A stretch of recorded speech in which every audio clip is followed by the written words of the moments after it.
Hey guys, this is NHSDL06. Hello and welcome back to Let's Play Fire Emblem, Sword of Seals.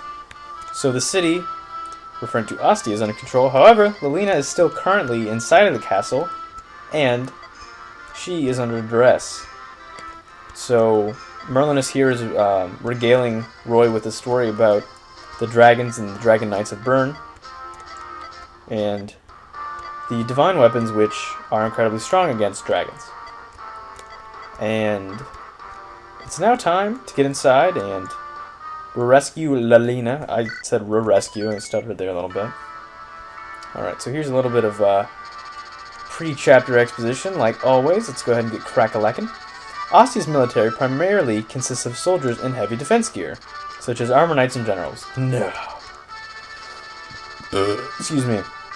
Too bad they don't have great knights like Kyle. With them, Castle Ostia's defenses have always been incredibly strong. For a long time now, the castle has been rumored to be unconquerable. That's a really weird word. However, that rumor was about to be proven wrong by Roy, who ironically wished to protect the castle. That should have been a comma, not a period. That was not a separate clause. Alright guys, so the team is already assembled, which is nice. However, as you'll see, the spoils of war from the last chapter are still quite evident in many of the units' displays. So we're going to go ahead and fish out those and see if we can't give everybody some new equipment for the time being. Mainly because I don't think Dorothy could use a killing edge even if she knew how. So, I'm going to go ahead and remove some items while we're waiting. Oh yeah, almost forgot.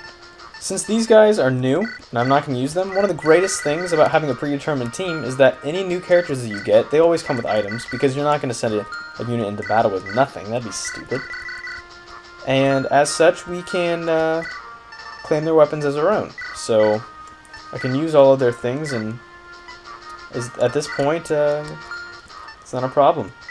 So first, before I move on, I'm going to sell this sword for 5 gold. I know that it would be kind of silly to do that, but realistically it's better than just tossing it. I'm going to give Dika an iron sword so that way he has a higher chance of double attacking. And I'm going to give Lance my final iron sword. Now I believe almost everybody is outfitted except for Lou. I went to the magic shop and intentionally bought Lou some thunder so that way he'll have a little bit more oomph behind his attacks. And I believe that everybody else, well, Dorothy could use an iron bow, I guess. Maybe a longbow for now. And I believe that everybody is properly equipped.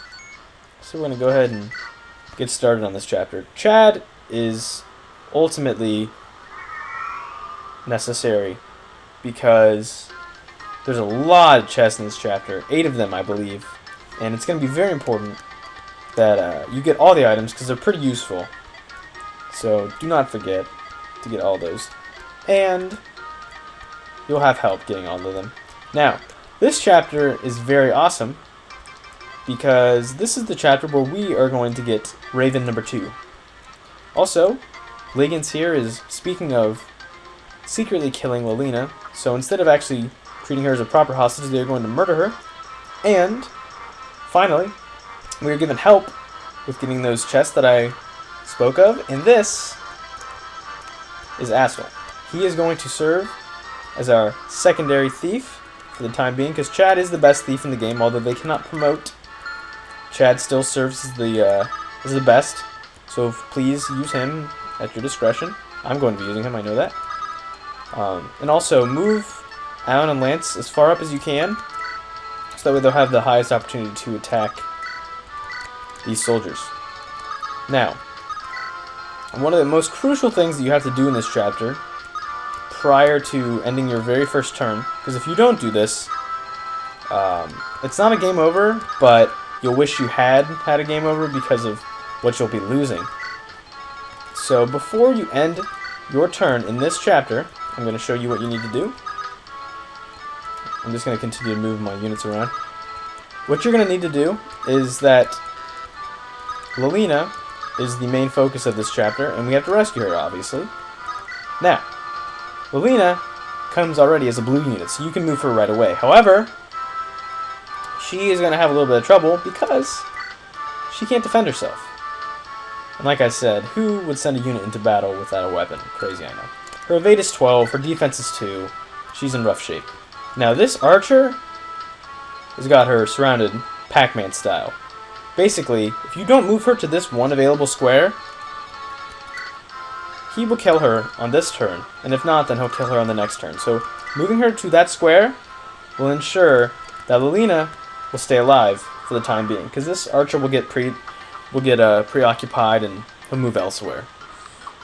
So if you want Lillina, who I feel is tied for first or the second best mage in the game, then you need to move her over. However, if you don't care and you don't mind if she dies, then by all means, put her in harm's way. But that's not really my style. Like I said time and time again, I like to go for no death runs.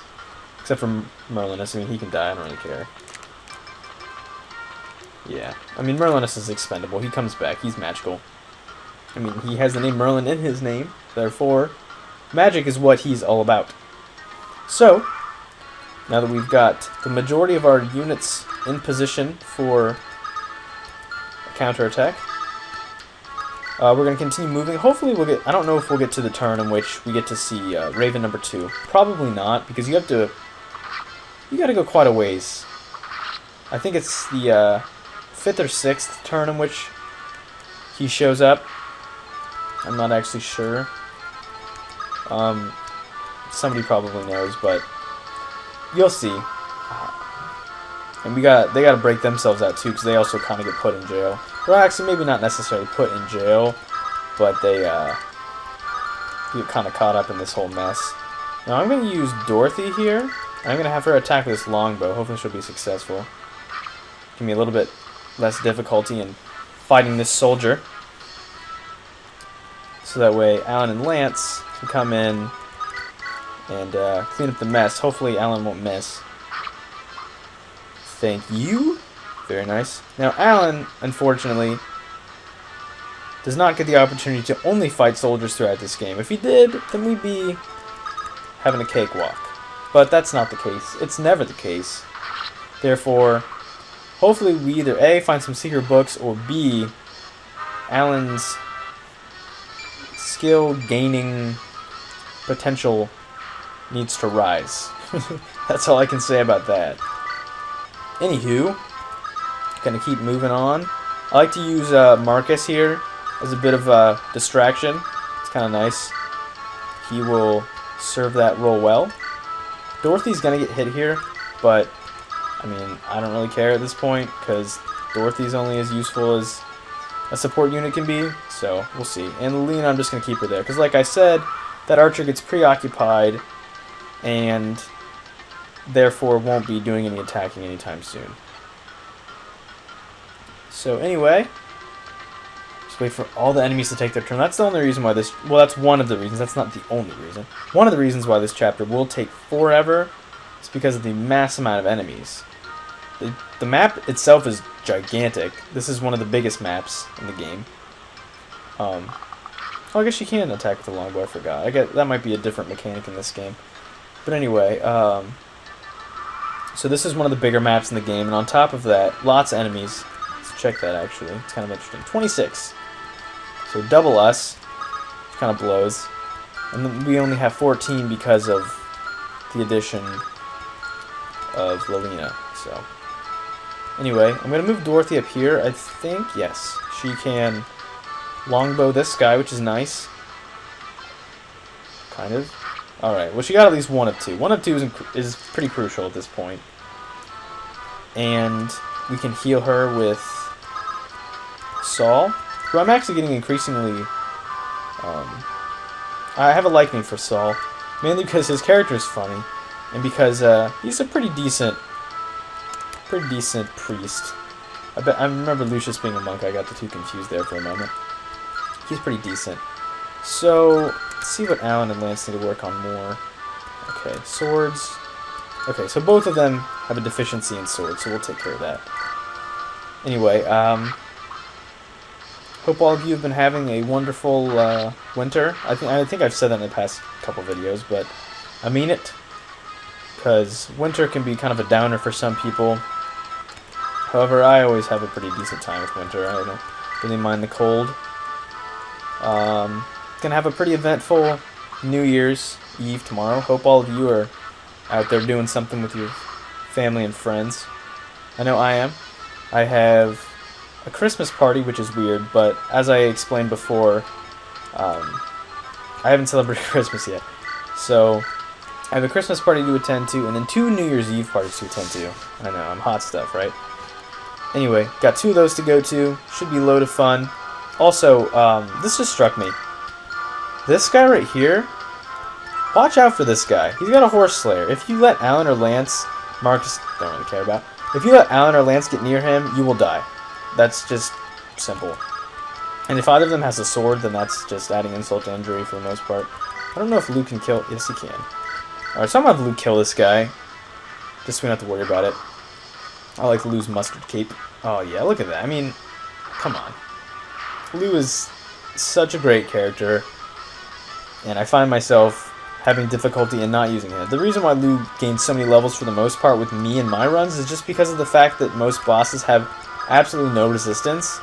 So Lou can just come in and pick them apart, which is really, really handy. I'm going to leave Marcus there to serve as a distraction, and I'm going to end my turn. And then we wait for the enemy turn. I at least want to get to where the those 2 soldiers and that knight are for now. Hopefully this knight can't get to Alan. I don't know if he can. Oh, we can't. Good. Whew, we're safe for another turn. We live another day. Alright, so I'm going to heal Alan up. He is hurting. Going to use the men's stave for 2 reasons. Going to get all that health back. Get Saul some juicy experience. I don't know. I'd like to get Rutger a level up here. Oh, I definitely can. Rutger's the man. Once Rutger promotes... I didn't use Guy in the last Let's Play, because I mean, Guy's not really that great in terms of Sword Masters, but Rutger actually has a pretty high attack stat. Or strength stat, sorry, which is really nice. 10, as you can see, which is pretty high for a Myrmidon. So couple that with the critical hit potential, and he will just blow all the people out of the water. It's ridiculous how incredible he is as a unit. I don't really know. Do I want to do this? Do either of these guys have javelins? Javelin, no. How far can they go? I always am checking enemies move, like the distance in which they can move. I don't really know what you'd call that. But I always check that because I don't want to run into situations where I'm going to get bottled up. Just got to be careful. Alright, and I think Lance needs it a little more, but who needs it more?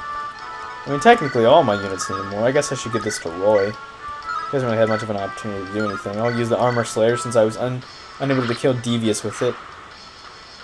And Roy could always use a little bit of experience. I'm trying to keep Roy's gains on the DL, mainly because, like I said, Roy doesn't promote for a really long time, somewhere in the 20s, I believe, in chapters. And we're only on 8. So keep that in mind when you're giving him hordes of experience. I don't recommend it at all. But my Roy actually turned out to be good, so I can't really complain. Once Roy gets his special weapon, which he does, similar to Elwood getting the Durandal. But there's no Athos in this game, unfortunately, because Athos died. Sad. But anyway, yeah, once Elwood gets... not Elwood. I'm all into last Fire Emblem mode. Once Roy gets his special weapon, then it's Boomtown. Yeah, it's all day. I think this might be the last turn that we have time for in order to prevent this video from going too long. I really wanted to show the other characters we can get, but I don't think I'm going to get to that point today, unfortunately. However, I am going to... First things first, I gotta kill this guy, because he's going to be a little bugger if I don't. I'm going to move Marcus over here. I should be able to kill him. The knight is who I was referring to. Gotta kill him because that horse slayer is danger. Alright? And you don't wanna mess with danger. I don't remember. Oh, I didn't get Lance. Lance actually didn't get to kill anybody. kind of sucks. Let's have a javelin though. I'll give the starting experience to Rutger, because he can't kill this guy, unfortunately.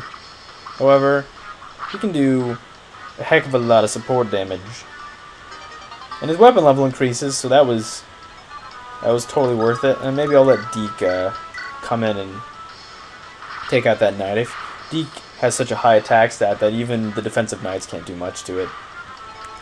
So, let's see what would be the most appropriate here. That should do well. An iron blade. The blade weapons were mainly meant for stockier units like mercenaries. I guess mercenaries aren't really that stocky, to be honest, but Deke is a stocky mercenary if you look at him. His defense isn't great, but look at the strength and skill stat. Holy cow. That is amazing. So, anyway, I know I shouldn't be... I know the weapon triangle says no, but my heart says yes. I'm gonna let Alan go ahead and kill this silly soldier with some beautiful alliteration on my part. And I'm going to heal Rutgar. No, I can just use regular. I was heal Rutger here very nicely, and this guy has a steel bow. I'm going to move everybody up except for Lillina. So, I mean, I guess that's essentially like ending my turn. Maybe I'll end the video with an enemy turn, and then we'll start anew. Who needs this? No one? We'll start anew with the enemy turn, and maybe that'll get us to the point of oh, this guy can you over here? Yeah, he can tackle her, but I don't think I'll be able to kill her. And then we'll start anew, hopefully with our friends showing up. We'll see. Hopefully this doesn't extend the video by too much. Yeah, he shouldn't be able to do much. Whew. Calling it. Oh yes, here's exactly what I wanted to show you guys. Sir Barth, this is a dead end. Don't worry, this wall is cracked in it. We can break through it if we hit it a little with our weapons. I wonder where Lady Lillina... I feel so bad I don't have any variety in my female voices. I have a pretty good idea where she is. We've known this castle for a long time. I do wonder what's causing all the noise, though. The Alliance Army? My brother must be with them. We don't know if he's still alive. We shouldn't have such high expectations. Oh, yes. Sir Barth, you don't have to be so cold. He's Wendy's only brother, right? You must never look away from reality. But... That's alright, Uj. Sir Barth is right. As an armor knight of Ostia, you must never panic, no matter what the situation. Yes. Alright, now, we will learn who this fellow is next time. His name is Uj, but I think for the sake of the Let's Play and how I think the name Uj is kind of weird, I'm going to call him OJ. Just for the time being. And I think that's actually what his name was intended to be. It's actually something a little different if you look at the Romanization. But that's for next time. So guys, thanks for watching. I've been HSDL6, and I'll see you next time. Bye-bye.